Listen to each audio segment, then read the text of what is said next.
The wind off the harbor cut straight through my coat. The kind of Boston cold that makes your lungs sting and your thoughts go sharp. Eli's hand was warm in mine, small fingers sticky from the lollipop I had bribed him with in the car. His backpack bounced against his shoulders, the one with the dinosaur patch he insisted made him brave. I kept telling myself that if I could get him through first grade, I could get us through anything. Tonight was proving me wrong. The Armory Lounge sat in the seaport like a secret everyone pretended not to see. From the sidewalk, it passed for a private club, but up close, it felt wrong. Men in dark suits watched the street without moving their heads. One checked IDs with a smile that never reached his eyes. Another scanned the room through the doorway as if he was counting exits, not guests. Their attention landed on Eli, then on me, and I felt myself shrink and harden at the same time. I told myself we were here for paperwork. That was the story my father, Frank Parker, had been selling me since his shipping company started choking on its own promises. Now he smelled like panic and cologne, like he thought a new suit could erase the men calling him at midnight. He kept his voice low around Eli, but I heard the debt in every hurried whisper, every sink left running to cover a phone call. My mother, Diane, moved through the house like a quiet drill sergeant, reminding me to be respectful, to be agreeable, to endure. She called it being a good daughter. I called it training. Inside, the lounge swallowed us in velvet and low light. The carpet was thick enough to steal footsteps. Whiskey and perfume hung in the air, arched with something metallic underneath, like the building remembered every deal and never forgave. I moved the way I always moved when Eli was beside me. Head up, smile ready, eyes working. I noted cameras, doorways, the private elevator at the back. I hated that my brain did this automatically now, like motherhood had turned into a permanent security job. Frank met us near the rear hallway, already sweating through his collar. He ruffled Eli's hair too roughly and then looked at me with that pleading face that always came right before he asked me to carry more than my share. Diane stood close, lipstick perfect, hands clasped like she was praying. She had ironed a dress I did not choose, and all afternoon she had pressed the same message into my skin. Tonight, I would stop being a person and start being a solution. I tried to remind myself that I had survived worse than embarrassment. Then I looked at Eli's tired eyes and realized embarrassment was not the threat. Losing him was. The room shifted before I even saw why. It happened like weather, a pressure drop you feel in your teeth. Conversations lowered themselves. People stepped aside without being told. Even the bartender slowed, careful around glass. I followed the movement to the doorway and saw Gabriel Moretti. He did not look like a cartoon villain. He looked like a man who had never needed to repeat himself. Tall, controlled, suit cut perfectly but plain, as if Flash was for people begging to be noticed.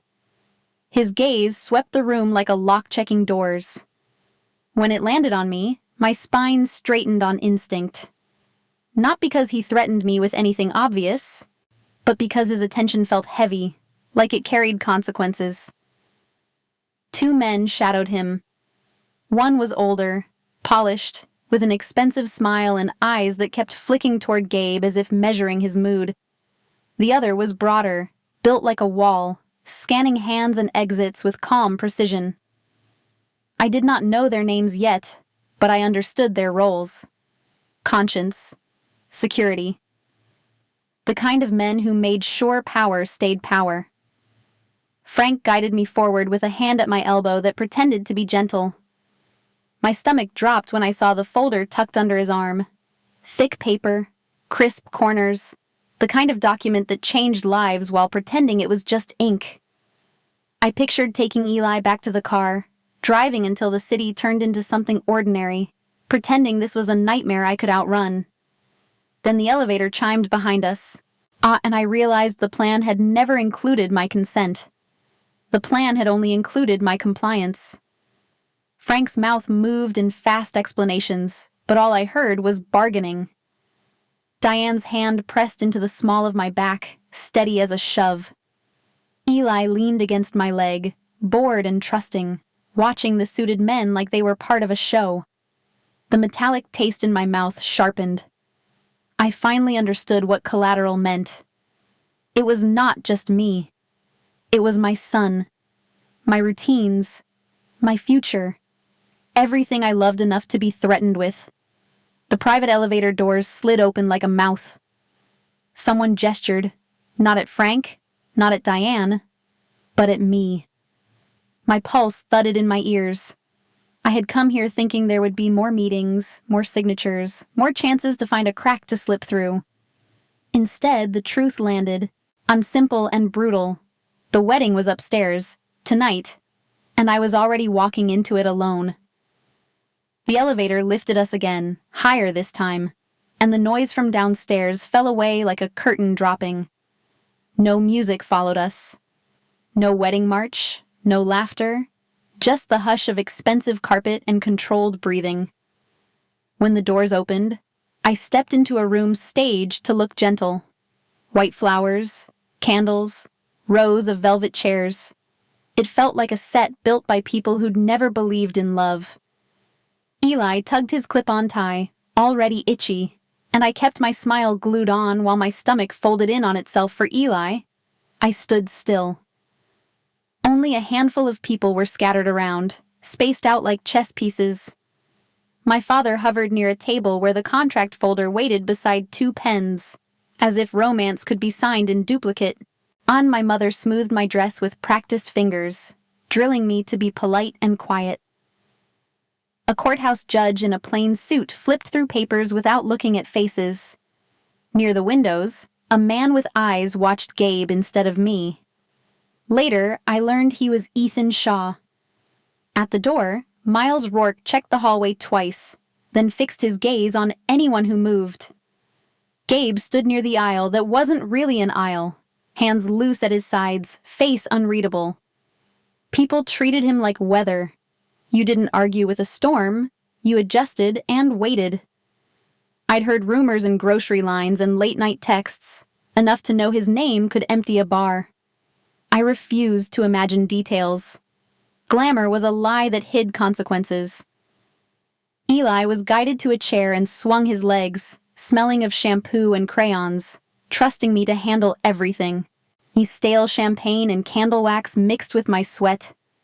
I kept breathing like it was normal anyway, somehow. The judge began reading vows in a voice that sounded copied and pasted, meant for couples who had chosen each other. I hadn't chosen anything. My father watched the contract table, not my face. In my head, Diane's lessons lined up like soldiers. Be polite, be quiet, don't make trouble, endure. Anger rose anyway, because mothers were supposed to teach daughters how to live, not how to disappear. When it was my turn to respond, my voice came out steady, and that steadiness felt like surrender. Eli yawned in his chair, and I swallowed shame like a pill to survive. The ring sat in a box, too simple for the price of my future. Gabe lifted it like another signature, and when his fingers brushed mine, my body betrayed me. I flinched. I waited for punishment, for control to snap tight. Instead, he paused, as if he'd felt the recoil and chose restraint. That tiny hesitation made the room feel different. Ethan's eyes narrowed, not at me, but at Gabe, like he'd spotted a line he hoped wouldn't be crossed. Miles adjusted to the doorway, watchful.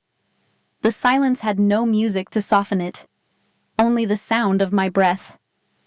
When the judge finished, the room offered a polite ripple of applause, more relief than joy. I knew what tradition demanded next, and my pulse jumped. Gabe leaned in, and my mind flashed through my mother's rehearsals, warnings dressed as advice. I turned my face, offering my cheek because it felt safer. His lips brushed my skin, brief and careful, then he pulled back at once. Not romantic, not cruel, just incomplete, like a sentence cut short. Eli clapped because adults clapped, and I forced my smile wider, tasting panic behind my teeth and praying my son stayed innocent a longer. There was no dance floor, no cake, no speeches pretending this was love. Just forced congratulations and eyes measuring the price of everything. Frank looked lighter, like he'd handed off a bomb and called it duty. Diane watched me with that tight pride she wore when I obeyed, as if my silence proved she'd raised me right. I stayed close to Eli, smoothing his hair, offering crackers, pretending this was just an odd grown-up party. Ethan hovered nearby, watching Gabe the way someone watches a friend near a cliff. Miles scanned the room without blinking until the hour ran out. Gabe didn't linger for farewells. He moved with purpose and the room parted again as if trained. Miles appeared at my side. I'm not touching, just guiding, and Eli slumped into my arms, cheek against my shoulder. Frank reached for my hands, gratitude written all over him, but I pulled back before he could trap me in another performance. Diane's look carried the old rules. Be good, be grateful, be quiet. The private elevator swallowed us and shut with a sound that felt like a lock. My ring caught the light, a circle of gold that felt heavy enough to bruise. A black car waited in the garage, and I climbed in with Eli limp in my arms. The leather smelled too clean, like a lie. Gabe sat silent, watching the city slide past. Boston lights blinked on the water while my mind replayed Diane's conditioning. Every lesson about what a husband could demand and what a wife was supposed to endure. Eli fell asleep, trusting the road. I held him tighter because it was the only control I had. The car turned toward the fortress Gabe called home, and I braced for the first night, sure the worst was ahead. By the time we reached the building in the Fort Point corner of the seaport, Eli was asleep against my shoulder, his breath warm through my dress. The driver didn't ask where to park. A security gate recognized the car and slid open like it had been waiting for us all night. We rode a private elevator that beeped for a keycard and then rose without a sound, smooth as a confession you can't take back. When the doors opened, the penthouse looked like a magazine spread that forgot people needed warmth. Concrete, glass, steel, and a view of harbor lights blinking like distant warnings.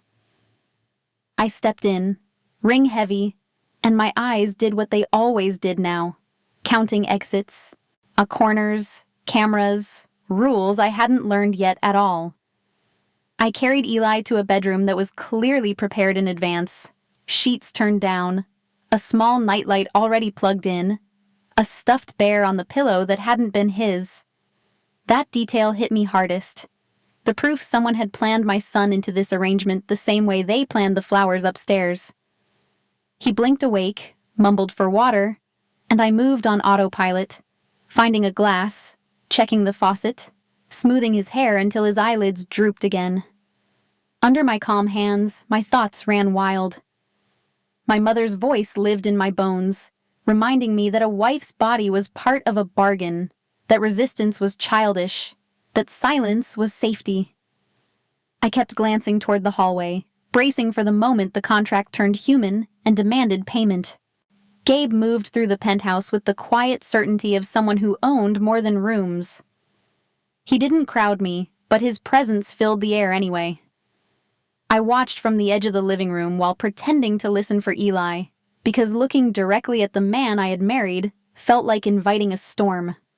He took off his jacket, loosened his tie, and stood by the window, staring at the harbor lights as if he could read danger in their reflections. I noticed details I didn't want to notice. His hands stayed visible, his feet stayed planted, and his body stayed angled away from the hallway leading to my room. Restraint like that looked practiced, but it also looked costly. It made me wonder what he was fighting. Miles appeared at the front door with takeout containers and vanished again, efficient as a shadow. Gabe set the bags on the counter and stepped back, leaving space between us. I waited for instructions, for demands disguised as manners, for the moment my compliance would be tested. Instead, he moved slowly, showing every motion the way you do around something frightened. He glanced toward Eli's room, then toward mine, then toward the guest hallway, and his jaw tightened as if he hated the choices in front of him. Then he carried a blanket to the couch, turned off most of the lights, and walked to the guest room without looking back. The door clicked shut. I stood holding my breath, listening to hum, unsure whether mercy was temporary or real. I ate nothing. I pretended to eat because mothers are supposed to model normal, but my throat refused. I unpacked Eli's backpack, lined up his shoes by the bed, and found myself whispering promises he couldn't hear. In the bathroom mirror, I looked like a woman wearing someone else's life. A ring, a dress, a face held together by stubbornness. I tried to anticipate the rules of this house, because guessing rules used to keep me safe. The contract was somewhere in a folder, but its language had already taken up space in my head, clauses hovering like ghosts. I kept imagining footsteps outside my door, the turning of a handle, the moment I would be asked to prove I was worth the deal. The silence made that fear louder. After midnight, the penthouse settled into a different quiet, the kind where you hear the refrigerator cycle and distant sirens below. I lay on top of the covers beside Eli, still dressed, because taking off my clothes felt like accepting the premise. I listened for Gabe's footsteps and heard none. The guest room stayed shut. That should have been comfort, but comfort was a language I didn't trust. My life had taught me kindness often came with strings, and the better the furniture, the tighter the knots. Still, my shoulders dropped by degrees. I let myself imagine one simple thing: waking up to sunlight without fear clawing at my ribs. Then I remembered the contract was still real, and morning meant questions and truth I had been avoiding all along. Near 2:30 a.m., Eli shifted and found my hand without waking, as if his body knew I was fraying. I tucked the blanket around him, careful and slow, and that tiny act cracked me open. I cried silently because I didn't know where to place mercy in my mind. If Gabe could choose restraint, what did that say about the stories I'd built to survive? And if his gentleness was only strategy, what happened when it stopped being useful? I wiped my face, stared at the black window, and promised myself I would endure whatever came next. Tonight hadn't broken me, but morning would. Morning would ask what my father sold, and why the price was hidden on paper. Morning came thin and gray, the kind of light that makes a glass and steel room feel even colder. I checked my phone at 7:15 a.m. and realized I had slept maybe 2 hours, both of them shallow. Eli was sprawled across the bed like he owned the world, one sock missing, his hair sticking up, his mouth open in a soft snore. I should have felt relief that the night passed without the disaster I'd braced for, but my body didn't get the memo. My shoulders stayed tight. My ears stayed tuned for footsteps. Mercy had an aftershock, and it felt a lot like waiting for the other shoe to drop. From the hallway, I heard the quiet hum of the elevator, and then nothing, which told me Gabe was awake somewhere, moving through his own routine. I breathed in, counted to 4, and got up before Eli could wake. The kitchen smelled like coffee and toasted bread, ordinary scents that didn't match the view of the harbor outside. Gabe stood at the counter with a mug, sleeves rolled, posture calm, as if nothing about last night had been strange. I kept the island between us while I poured cereal for Eli, adding too much milk because my hands were still clumsy. Eli wandered in rubbing his eyes, asking for cartoons in the way kids ask for air, and I nodded because normal was a shield. He climbed onto a stool, swinging his legs, telling me about a dream with dinosaurs and snow. I listened and smiled, but my gaze kept flicking to Gabe's face, trying to read what kind of man he was this morning. The contract said husband. My nerves said captor. The empty guest room said something else, and I didn't know where to place it yet. He didn't raise his voice or crowd me. He just watched the way I hovered over Eli's bowl, the way my shoulders angled as if I could block every danger with my body. Then he asked, Not like a husband demanding, but like a man verifying terms, whether this marriage was something I had wanted. The question hit harder than any threat, because no one in my family had cared what I wanted.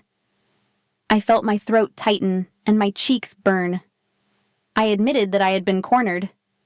My father's debts weren't theoretical, and they came with late-night visits and phone calls that made my stomach drop. My mother wrapped it all in the language of duty, as if sacrificing yourself was the same as loving your family. I told myself I was protecting Eli by agreeing. Saying it out loud made it sound like a lie even to myself.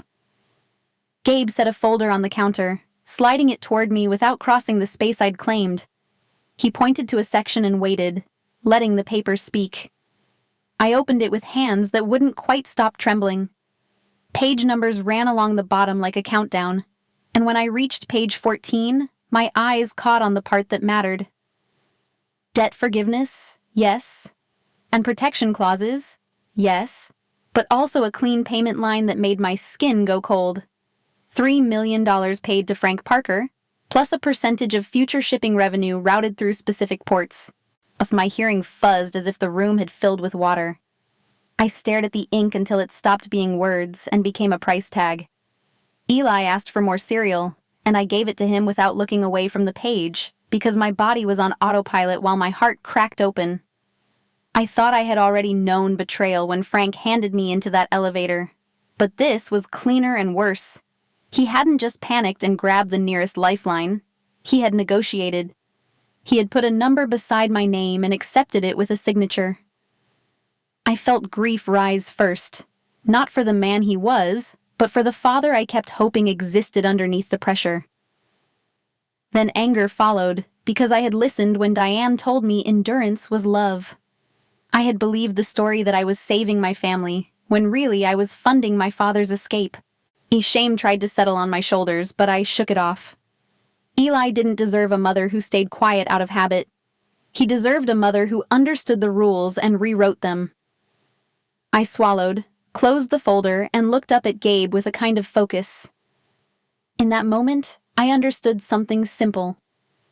The contract had been written to benefit men who spoke in percentages, not women who packed lunches. If I stayed passive, I would become furniture in Gabe's life, a kept thing with a view. If I ran, my father's enemies would circle, and Eli would pay the price for my pride. So I chose a third path before anyone offered it to me. I would stay on paper long enough to keep my son safe, but I would not be owned in private. I would demand boundaries, guarantees, and a life that included school mornings and bedtime stories instead of fear. Gabe's eyes didn't soften, but they didn't harden either. He simply watched as if he respected the math I was doing. Eli spilled milk and laughed, and I wiped it up, already planning the rules I would set before the day ended. By late morning, the kitchen looked normal again. Cereal dust on the counter, a crumpled napkin, Eli humming to himself while he lined toy cars into a perfect parade. But inside me, nothing was normal. Page 14 kept flashing in my mind like a warning sign, the inked proof that my father had placed a price on me and called it duty. I could have collapsed into that grief, let it swallow my voice, but motherhood doesn't leave room for collapse. Eli needed lunch, stability, and a mom who could make decisions even when her hands were shaking.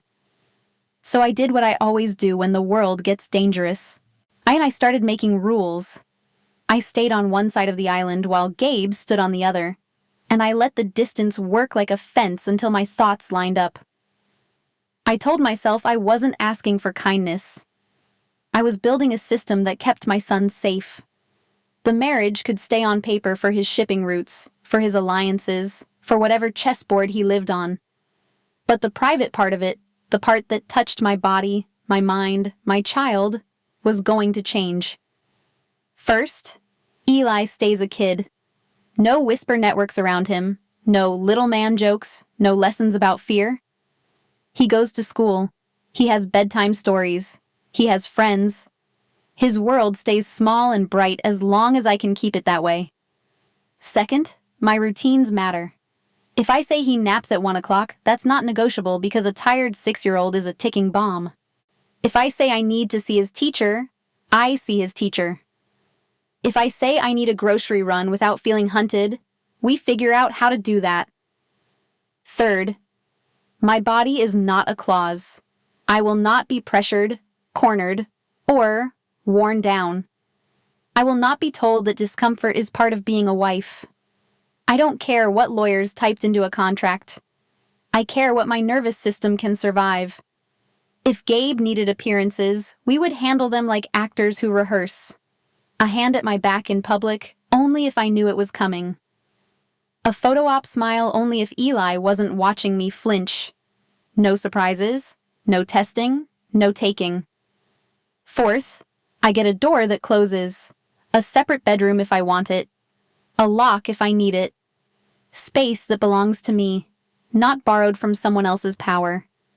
And fifth, security cannot become a prettier version of my father's control. I accepted protection for Eli, but not the kind that followed me from room to room like a leash. I wanted Miles's team outside the perimeter, discreet in public, invisible at home unless something truly happened. Gabe listened the way people with real power listen, quietly, without interruption, like he was weighing each point and deciding whether it cost him anything he cared about. Then he started responding in actions instead of promises. He opened his phone, typed messages, and said it face down without theatrics. A few minutes later, Miles arrived, not looming, not barking orders, just confirming details with calm nods. I watched the machinery of Gabe's world shift to fit the shape of my boundaries, and it unsettled me how easily it could move when he wanted it to. The next thing Gabe did surprised me more than the guest room door had. He pulled the contract folder back out and flipped to the same page that had shattered me. He didn't soften it, didn't pretend my father had meant well. He simply treated the $3 million like a mistake that could be corrected. I didn't hear him threaten anyone. I didn't need to. I saw the message he sent to his attorney before he slid the phone away. The payment would be reclassified as a loan with aggressive terms, repayment scheduled, interest stacked high enough that my father would feel every dollar like a weight. My dad wouldn't get to celebrate selling me. He would get to learn what desperation actually felt like. Eli chose that moment to spill his milk, wide-eyed and embarrassed, as if he'd committed a crime. I moved on instinct, grabbing paper towels, already soothing him in my head. Gabe beat me to the floor, though. He crouched, steady and slow, wiping the puddle without making a show of it. Eli watched him like he was studying an animal from a book, curious, but not afraid. Gabe handed him a clean towel and guided his little hands through the wiping motion, turning it into a simple fix instead of a shame lesson. Then he pointed out the harbor through the window, drawing Eli's attention to a ferry cutting the water, and my son lit up, narrating the boat's mission with the seriousness only kids can manage. I looked at Gabe across the sunlight and saw the contradiction clear as glass. A man who could turn money into punishment with a text, and in the same breath kneel to wipe up milk so my child wouldn't feel small. It didn't make him safe. It didn't erase the fact that I was still here because a contract said so, but it gave me a framework to live inside. Paper wife. Real rules. By afternoon, Eli called the penthouse a castle, and I believed it until I noticed eyes on us again.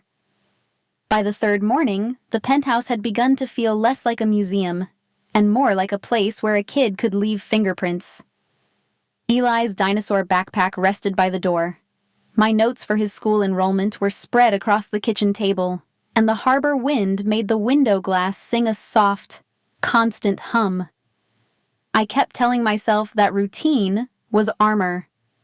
If I could make breakfast, print forms, and find a pediatrician, then maybe this new life wouldn't swallow us whole. Miles's security was there, even when I couldn't see it. The elevator beeped only for approved keycards. The hallway outside our door was always empty, but the silence felt supervised. It wasn't scary in a loud way. It was scary in the way a locked gate is scary when you didn't ask for it. That morning, I practiced small freedoms. I walked the length of the living room barefoot, pretending it was my choice, not permission. I scheduled Eli's school physical. I made a list of places that felt normal.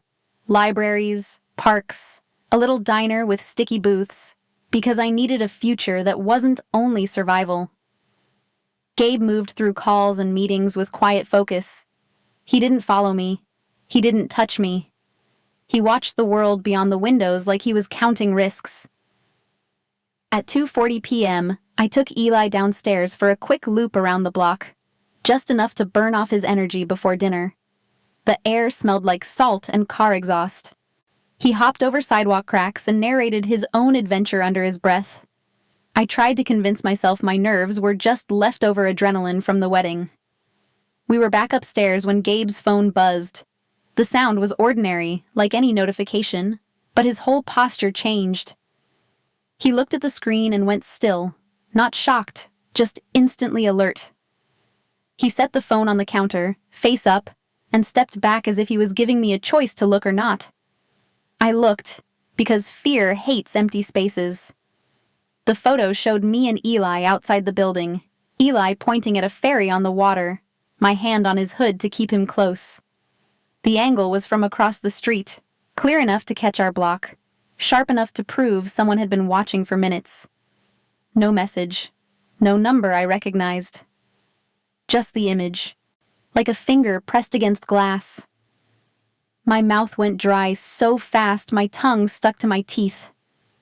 I didn't think about my own safety. I thought about how Eli's laugh had been real in that moment, and how a stranger had captured it like evidence. I thought about school pickup lines, crowded sidewalks, the way children trust the adults beside them. Rage rose, the kind I used to swallow at my parents' kitchen table, and this time it had nowhere to go except outward. Gabe's response came in movement. His shoulders squared. His gaze flicked to the hallway, then to the door, then to Eli, measuring the distance between danger and my son. I could almost see his mind building a cage in real time. More guards, fewer outings, tighter rules. The problem was, I'd already lived in a cage. My mother called it duty. My father called it necessity. I called it slow suffocation. He reached for his phone, and I knew he was about to summon more bodies, more locks, more rules. The idea of Eli growing up behind guards made my stomach twist. I pictured my mother praising obedience, my father calling it protection, and me shrinking until I disappeared. I stepped closer to the counter, not to him, but to the photo, and I insisted on limits. Safety outside, breathing room inside, and no isolation. I didn't beg. I didn't shrink. I made it clear that if protection turned into confinement, it would break me faster than any enemy. I could accept escorts in public.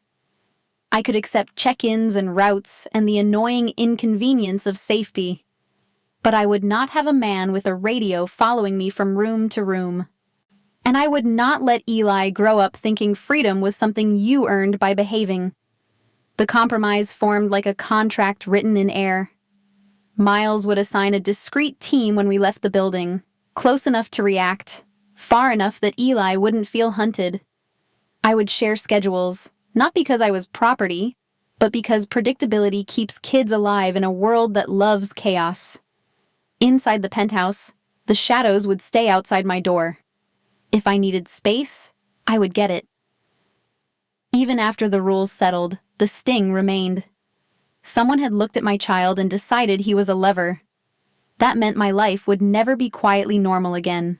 Not while Gabe's name carried weight on the streets. I watched him stare at the photo one last time, jaw tight, eyes darker than the harbor at night. And for the first time I saw a crack in his calm. Not fear for himself. Fear that he might fail to keep his word to me. I went to Eli, knelt to his height, and smoothed his hair as if the world were still kind. He smiled, oblivious, and my heart clenched. The photo was step one. and I could feel step 2 moving toward us already. Boston mornings always smell like wet pavement and coffee even when the sky is bright. I packed Eli's lunch with the same muscle memory I used back in our old apartment. Apple slices, crackers, the tiny note with a dinosaur drawn badly on it. He wriggled into his jacket while I zipped it up, and I reminded myself to breathe, to keep my voice steady, to make school feel normal. Miles's team waited downstairs in clothes that looked ordinary, but my skin felt their alertness. Eli waved at them anyway, because kids trust smiles. I envied how easily he smiled. The drive to the elementary school took 10 minutes, yet it felt longer because I watched everything. A gray sedan lingered 2 cars back, then turned off at the next light, and one of Miles's people shifted in the passenger seat like he'd noticed it too. At the drop-off curb, parents chatted about spelling tests and weekend soccer. I joined the line, pretending my heart wasn't racing. Eli hopped out, backpack bouncing, and I forced my face into calm. A man in a delivery jacket stood near the gate longer than necessary.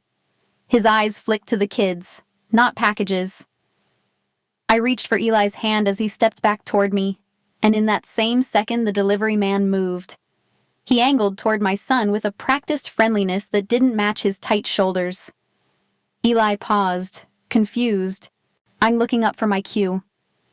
I felt a cold rush in my stomach and my vision narrowed until all I could see was the space between them. Miles's nearest guard appeared from nowhere, cutting the path like a door slamming shut. Another adult in a hoodie shifted to stand behind us, blocking the sidewalk. Everything happened without shouting, fast and contained, tight. Someone's hand guided Eli backward, gentle but firm, and my body tried to follow him like a magnet.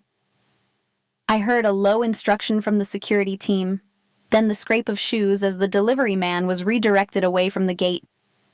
The school staff turned their heads, but it looked like an ordinary mix-up, a confused visitor, nothing more. Eli's brow furrowed, and he asked me with his eyes if this was a game. I smiled too hard and ushered him toward the doors, me keeping my hands from shaking. Inside, I signed him in. The pen felt wrong today. When Eli disappeared into his classroom, I made it to the hallway and nearly folded. My breath came in short pulls, and my fingertips tingled like I'd been holding electricity. I kept seeing the distance between his small body and that stranger's reach, and my mind screamed that I had brought him into a world where adults used children as tools. I stumbled outside, found a quiet corner by the playground fence, and pressed my palm to my mouth to stay silent. Then I called Miles's lead and demanded Eli back immediately. Early pickup. No excuses before my knees buckled. Eli came out still smiling, clutching a drawing, unaware he'd been a target. I hugged him so tightly he complained, and I loosened my arms, apologizing with my face while my heart kept pounding. In the car, the security driver took a different route without explaining, and I watched rooftops blur, trying not to vomit. Back at the penthouse, Gabe was there, the air around him sharp and contained. I handed Eli snacks, turned on cartoons, then forced myself to face everyone. I demanded to know who, why, and what changes now, because I refused to be soothed into silence. Miles's people called it an attempted contact, a probe, a test, and I hated how professional that sounded next to my child's backpack by the couch. Gabe's jaw tightened, and the room seemed to narrow around his focus. I felt anger at the men who tried to touch my life, anger at my father for dragging us into this, and anger at myself for believing sacrifice was love. Still, when Gabe treated it as a line crossed, something ugly inside me relaxed. Relief, dark and guilty, because a dangerous man was angry for us. Then the fear returned, quieter, sharper. Gabe's plans formed quickly, the kind of swift escalation that made me understand why people feared him. He wasn't talking about revenge for pride. He was talking about preventing a next time. I insisted on knowing what he would do, not to control him, but to prepare and protect Eli's mind from whatever came. Ethan arrived, face tense, and I understood he was there to keep Gabe from turning into a weapon with no brakes. When I heard the rival's name mentioned, my stomach dropped. Gabe intended to meet him, and I would not stay blind again. Not after today. I asked Miles for a plan that included me, not because I wanted danger, but because imagining it was worse. If I stayed home, my mind would fill in horrors, and Eli would feel the tremor in my hands. I wanted controlled distance, windows, somewhere I could witness truth without becoming the story's weak point. Gabe agreed in the way he did everything, with conditions, with structure, with calm that only cracked when he looked at Eli. As night approached, I packed my son's pajamas and his book. The warning had become proof, and the next scene would bring answers. By 9:40 p.m., Miles slid me into the back of a black SUV and reminded me, with a look, that I was here to witness, not to participate. The windows were tinted so dark the dock lights became blurred halos. Eli was safe at home with a sitter and a locked door, but my chest still felt hollow, like I'd left my heart on his pillow. Miles checked my seatbelt, then the door locks, then the street. Only when everything clicked shut did he nod for me tonight. Outside, the industrial lot near the waterfront looked abandoned, but it wasn't empty. Engines idled without headlights, and men stood in the wind like posts driven into concrete. The air smelled of salt, diesel, and cold metal. I watched Gabe step out of his car and felt the space around him widen, like gravity had shifted. Ethan hovered a few paces behind, not guarding Gabe so much as guarding his choices. Miles stayed with me, one hand near his radio, eyes never still even when my vision tried to blur. Rafael Colombo arrived in a silver sedan that stopped just far enough away to feel like a dare. He leaned against his hood, relaxed, but his shoulders were tense in the way men get when they expect betrayal. I wanted to hate him because hate is simple, and simple is calming. Then I saw his hands stay open, empty, and I realized he was performing restraint too. Gabe stood still, listening, while the wind whipped his coat. I pressed my nails into my palm, telling myself to remember every detail. Raphael didn't speak like a man begging for mercy. He spoke like someone annoyed at being used, and he held up his phone as if it were a badge. Even from behind glass, I could see the screen's blocks. Messages, location pins, short instructions, and a number I knew by heart. My father's number. The same one that used to call me after midnight to ask for help, to ask for silence. The proof wasn't technical. It was intimate. It showed planning, timing, and a cruel understanding of my routines. I felt my stomach drop the way it did when Eli tripped at the playground, except this time there was no scraped knee, just invisible threat. One message referenced the seaport block where the photo had been taken. Another named the school gate. Another mentioned a clean scare that would push Gabe toward war. I couldn't breathe for a second. My father had mapped my child's life like cargo. I remembered Frank kissing Eli's forehead at the wedding and calling it family. That memory turned instantly poisonous in my mind. I wanted to deny it, to invent some excuse where Frank was forced, where he was protecting us in the only way he could. But the pattern matched his habits. Manipulate, panic, then blame the people who obeyed. My fingers went numb around the seatbelt. The harbor wind rattled the SUV, and for a moment I heard a high ringing, as if my body couldn't process betrayal at this scale. I watched Gabe read it too, his calm breaking, and I understood my father had made this war intimate. On the drive back, Miles kept the route changing, doubling around side streets, and I stared at the city as if it had become unfamiliar. I thought of Diane's insistence that family comes first, and I saw how that phrase had been used like rope. Frank hadn't just sold me. He had tried to sell the illusion of my obedience working from inside Gabe's house. He'd expected me to soften Gabe, distract him, maybe fracture him. I pictured Eli's face at the school gate and felt something settle into place. Back in the penthouse, I watched Eli sleep and realized denial was a luxury I couldn't afford. If Frank could stage threats to trigger a war, he could stage 100 more. He could turn my son into a bargaining chip anytime he wanted, because he already had once. I found myself rehearsing what I would say to Gabe, not as a daughter pleading, but as a mother demanding safety.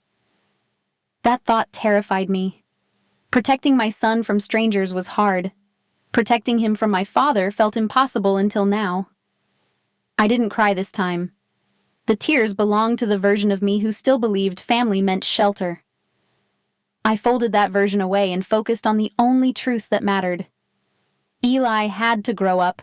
He had to learn reading, bikes, friendships, not fear. If Frank kept scheming, every day would become another test, another accident, another warning. I sat at the table and waited for Gabe to return, feeling my voice settle into something frightening. When he returned, and I knew my request would change everything for us. I replayed the meeting in my head, searching for the moment I could have stopped this sooner. There wasn't one. Frank built the trap long before Gabe entered my life, and I walked into it carrying my child. That burned, but it clarified my options. Street enemies could be managed. A father willing to weaponize his grandson could not. I stared at the harbor lights and understood that love without safety is just control wearing perfume. By the time Gabe returned, my decision was set. Frank's reach had to end. Something inside me went still on the ride home. The city lights slid across the tinted glass, and I watched them like they belonged to someone else. Miles drove in silence, taking turns that felt rehearsed, while my hands stayed folded in my lap so I would not shake.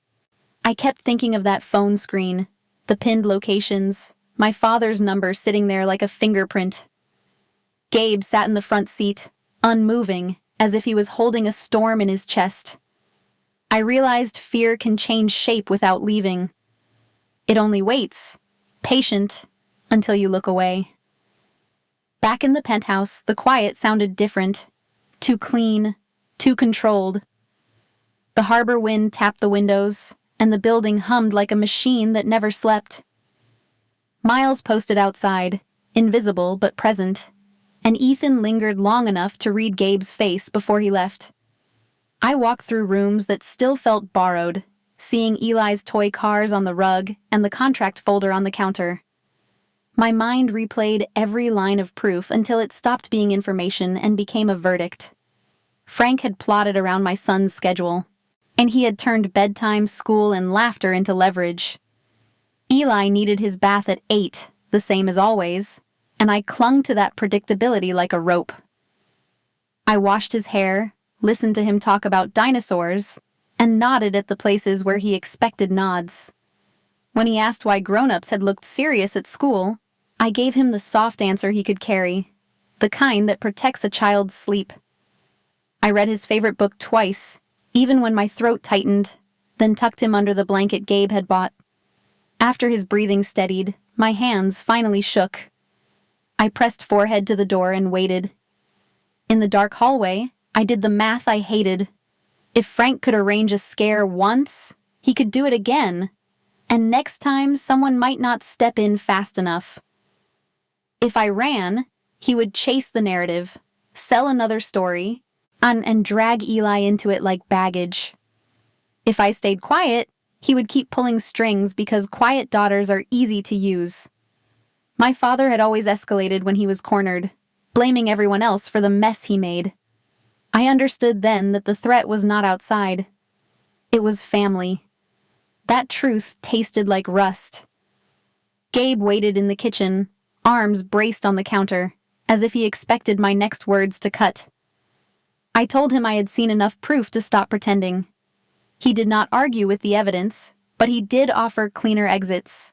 Lawyers, restraining orders, court filings, relocation under new names, cutting Frank off from money and access. He spoke in logistics, not comfort, and I respected that more than pity. For a second, I wanted to choose the tidy option, the one that let me keep a father on paper while protecting Eli in practice. But Frank adapts. I explained what Gabe already knew in his bones. Men like my father survive by slipping through gaps. A court order is a sheet of paper. Frank built his whole life on paper. Relocation might work for months until someone sold our address.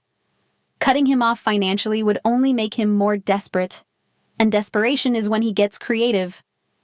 He had already used Eli as a chess piece, which meant he crossed a line inside himself that I could not uncross for him.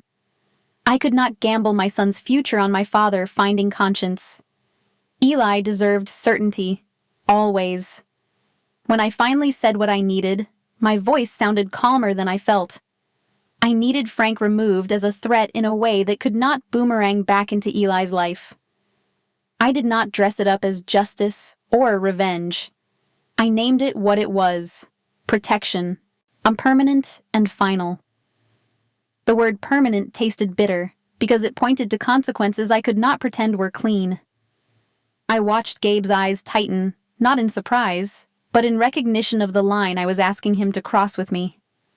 He nodded once, slow, heavy, and the air changed immediately. After that, everything became ordinary on the surface, which was the cruelest part. I made pasta for Eli, cut it into smaller bites, and laughed at his cartoon like my throat was not bruised with truth. Gabe left the room for calls, and I did not ask where, because I already knew the answer would be too big for a child's house.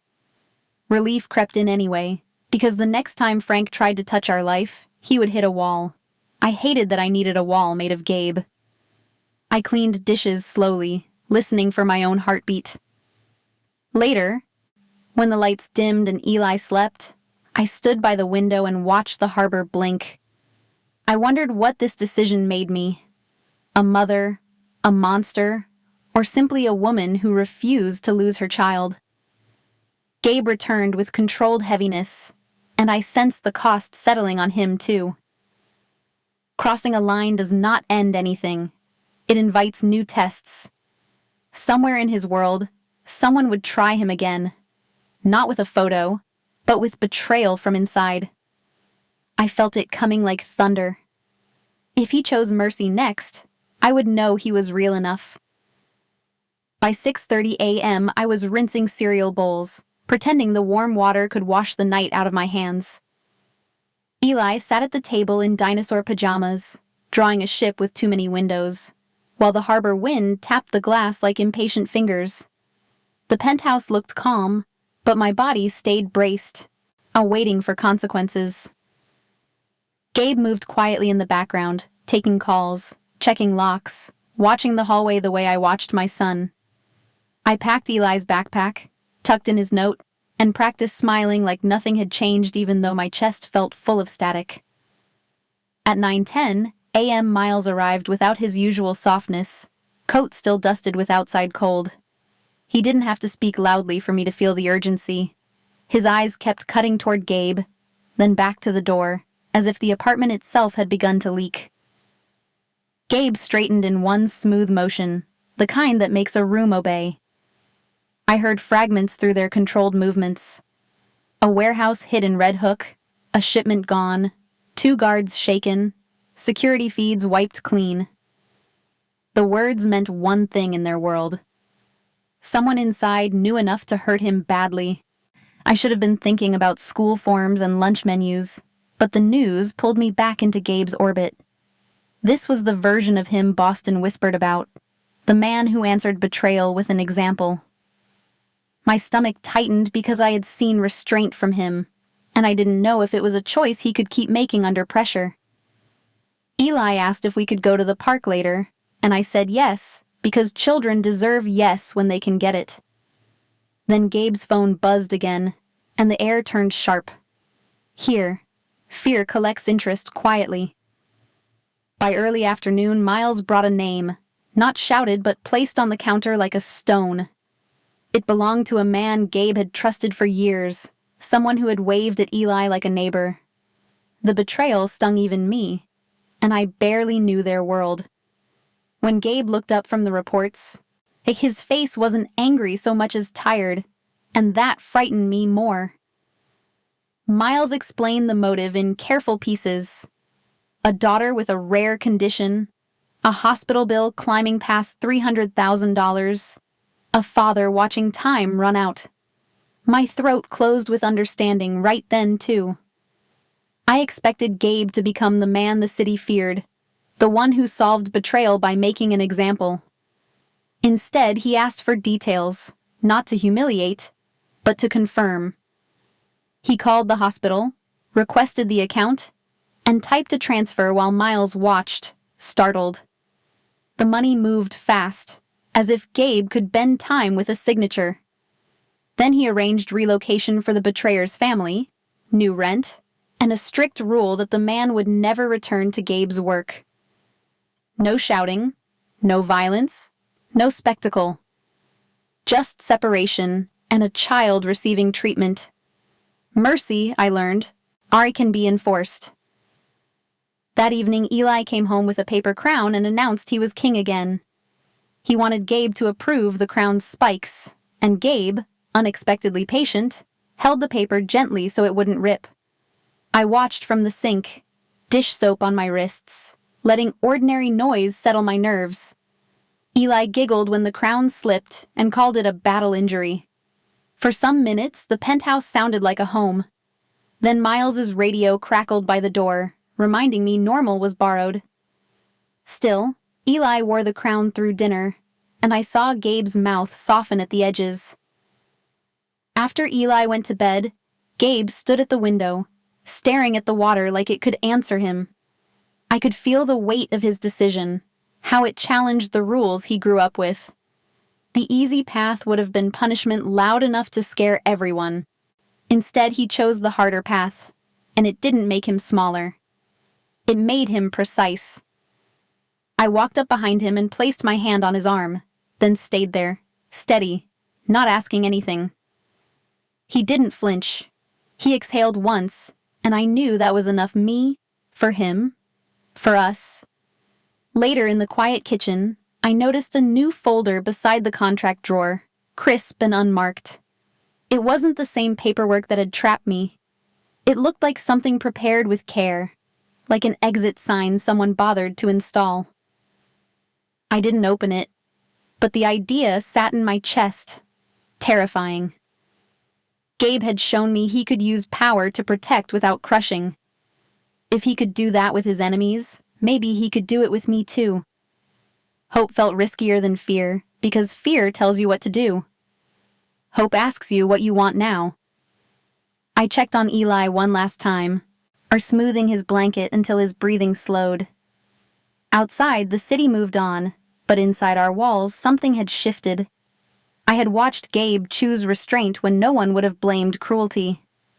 I had watched him protect a child who wasn't his, because children shouldn't pay for adult sins. That changed the way I saw him. If he could offer mercy to a traitor, maybe he could offer it to me too. The answer sat in the unopened folder. I knew tomorrow would bring the hardest question: stay or walk away free again. At 10:20 p.m., the kitchen table was covered in crayons, spelling worksheets, and my community college application. Eli slept in his room with a nightlight shaped like a whale, the same one I used to plug in at our old apartment. Outside, Boston traffic murmured, and the harbor wind pressed against the glass like a steady breath. Gabe sat across from me with a stack of folders, not watching me, just sharing the quiet. For the first time since the wedding, the silence did not feel like punishment. It felt like space. That difference scared me more than fear. He slid one folder toward me, the paper edge aligned with the grain of the wood. I recognized the contract binder, but this was thinner, clean, and stamped by a law firm I had never heard of. My stomach dropped anyway, because new paperwork has always meant bad news in my family. I opened it and saw dissolution forms, signatures ready, dates filled in, my name typed like it was temporary. My first thought was that I had failed. My second thought was Eli. If freedom meant being cut loose, What happened to my son? I felt my throat close. Gabe did not rush me or reach across the table. He set his phone beside the folder, screen lit with a message thread to Miles and his attorney, already arranging the same protections whether I stayed or left. I could see Eli's school listed, our building, and a line about tuition support for my degree. No leverage, no threat, no reminder of what I owed. Only a plan that assumed I mattered as a person, not an asset. My hands started to shake, but now it was because kindness felt unfamiliar. He was giving me a door, then stepping back. Choice is supposed to feel light, but it landed on me like weight. My whole life I had been trained to accept decisions made by louder people. Diane taught me to endure. Frank taught me to apologize for his mistakes. Even motherhood came with rules. I should be grateful for any help, even help that arrived with strings. I stared at the dissolution pages and felt grief for every version of me that never got to choose. Not my school, not my work, not my love.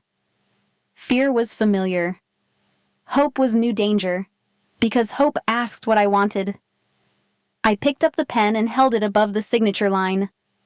For a second I imagined walking away, taking Eli to a small apartment, living with no guards and no contracts. Then I imagined the same fear following us, because the past does not disappear when you change addresses. Gabe had not forced me, not once.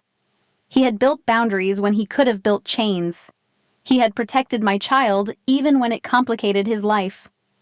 I set the pen down and pushed the papers back. I could not sign freedom that felt like running. I chose staying. My hand reached across the table before my brain could second-guess it. I rested my fingers on his knuckles, light as a question, and waited for him to take control. He did not. He simply turned his palm upward and let my touch be mine. The quiet between us felt safe at last. I did not need a vow. I needed consent, given and received, in small, steady ways. We cleaned the table together, folding papers away, rinsing mugs, moving like two tired adults protecting a child and hope. When I leaned into his shoulder, it felt chosen fully. Months passed, not in a perfect line, but in ordinary Tuesdays. I filled out financial aid forms, took night classes, and studied while Eli built Lego towers on the rug. Miles's security faded into background noise, like distant sirens you stop hearing. Gabe began coming home earlier, and trading late meetings for dinner at our table. He funded my tuition without reminding me, and I earned my grades the hard way anyway. Eli learned to read short books, and he practiced by sounding out street signs on our walks. Some nights fear returned, but it no longer ruled the whole house. Gabe changed in ways that did not make headlines. He invested in legal shipping companies, paid taxes on clean revenue, and shut down side deals that brought too much danger to our doorstep. Ethan helped him negotiate exits that looked like business, not surrender. Gabe taught Eli how to tie a scarf knot and how to look both ways before crossing a street. On Sundays, we went to the park by the water and ate hot dogs. Eli started calling Gabe his bonus grown-up, and that name made me laugh. It was not a fairy tale, work done by choice. Sometimes I still remembered the first night, the locked elevator, the ring that felt like a shackle. I remembered my mother calling obedience love, and my father calling sacrifice necessary. Those words no longer controlled me. Love, I learned, is not a contract you endure. It is a daily decision that makes room for your voice. It is safety that does not shrink you, protection that does not erase you, and power that listens. Gabe never became gentle, and I never became fearless, but we became honest. We chose each other with eyes open, and that choice outlasted paper completely. If you have ever been told to stay quiet for family, I hope my story proves you can rewrite the rules. I did not win by being perfect. I won by choosing my son, my voice, and love that does not demand surrender. If this story moved you, hit like, Or share it with someone who needs courage, and comment your city so I can see how far it reaches. Now answer the hard one for me. If you were in my place, would you sign and walk away free, or stay and choose him anyway? Tell me why in comments.